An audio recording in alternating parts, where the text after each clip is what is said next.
মামলাকারী রাজনৈতিক পরিচয়ে কিছু চাঁদাবাজ, কিছু মাদক কারবারি যারা সাধারণ মানুষকে বা সমাজকর্মীদেরকে মানবাধিকার কর্মীদেরকে হয়রানি করার উদ্দেশ্যে মূলত এই মামলাগুলো দিচ্ছে। যারা সমাজকে স্টেবল করতে চায়, জুলাই আন্দোলনের পরে বর্তমান যেই গভর্নমেন্ট, সেই গভর্নমেন্ট সমাজকে পুনঃপ্রতিষ্ঠা করার একটা উদ্যোগ নিয়েছে। সেই উদ্যোগের সাথে একত্রতা ঘোষণা করে আমরা সমাজ প্রতিষ্ঠায় নিয়োজিত হয়েছি নিজের স্বার্থে। আমরা কোনো সরকারি লোক না, আমরা কোনো প্রাতিষ্ঠানিকভাবে সহায়তা পাই না। আমরা আমাদের সম্পূর্ণ ব্যক্তিগত স্বার্থে আমাদের সমাজকে আমাদের মতন করে সাজানোর চেষ্টা করছি। কিন্তু এতে আত বেঁধেছে কিছু চাঁদাবাজ, কিছু মাদক কারবারি, যারা সমাজ থেকে হয়তোবা ওই ধরনের সুবিধা লুটতে পারছে না।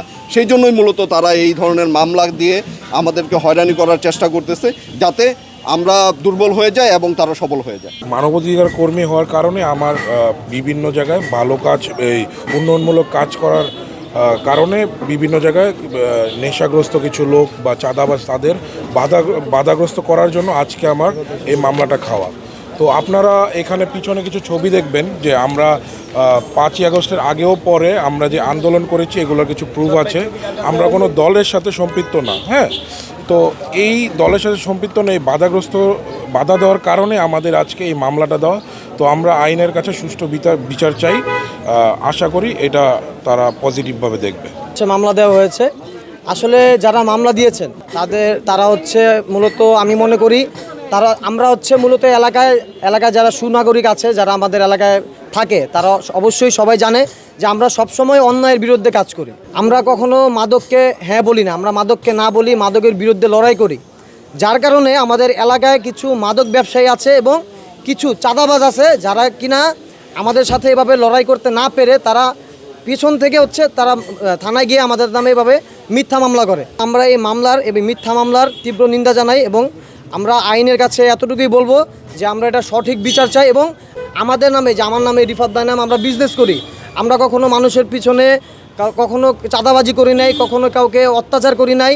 আমরা আমরা হচ্ছে 5 আগস্টের আগে বিগত 1 মাস যে আমরা আন্দোলন করেছি, এগুলো ভিডিও ফুটেজও আমাদের কাছে আছে, এই যে প্রিন্ট করা দেখতে পাচ্ছেন আপনারা। তো এবং আমরা মানবাধিকার এখানে আমরা কাজ করি, আমরা হচ্ছে সমাজ কল্যাণে কাজ করি, এলাকায় বিভিন্ন ভালো যে কাজগুলো আছে এগুলোর সাথে আমরা জড়িত এবং আমাদের মহল্লার সবাই এটা অবগত যে আমরা কি কাজ করি, কি ধরনের কাজ করি।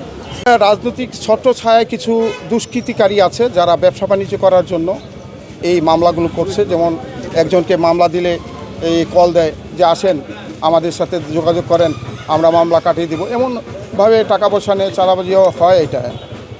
আর হয়রানিমূলক মামলা তো সাধারণ মানুষ, খেটে খাওয়া মানুষ, এদেরকে মামলা দেওয়ার তো যুক্তিকতা নেই। আর এটা প্রমাণ থাকতে হবে যে আমি আওয়ামী লীগের সাথে জড়িত, আমি বিএনপির সাথে জড়িত, আমি অন্যান্য পার্টির সাথে জড়িত।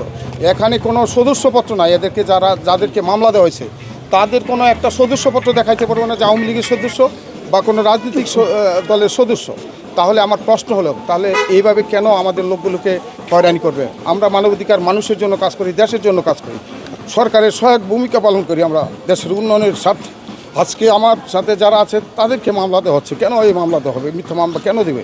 এবং প্রশাসনের প্রতি আমার অনুরোধ থাকবে, যারা এইসব মামলাগুলো, মিথ্যা মামলাগুলো, যারা অকারেন্স ঘটাবে, আমাদের কোনো অবজেকশন নেই, সে যে পার্টিরই থাকুক, যদি কোনো অকারেন্স ঘটায়, দেশের রাষ্ট্রদ্রোহী কাজ কারবার করে, তাদেরকে মামলা থেকে আমাদের কোনো আপত্তি থাকবে না।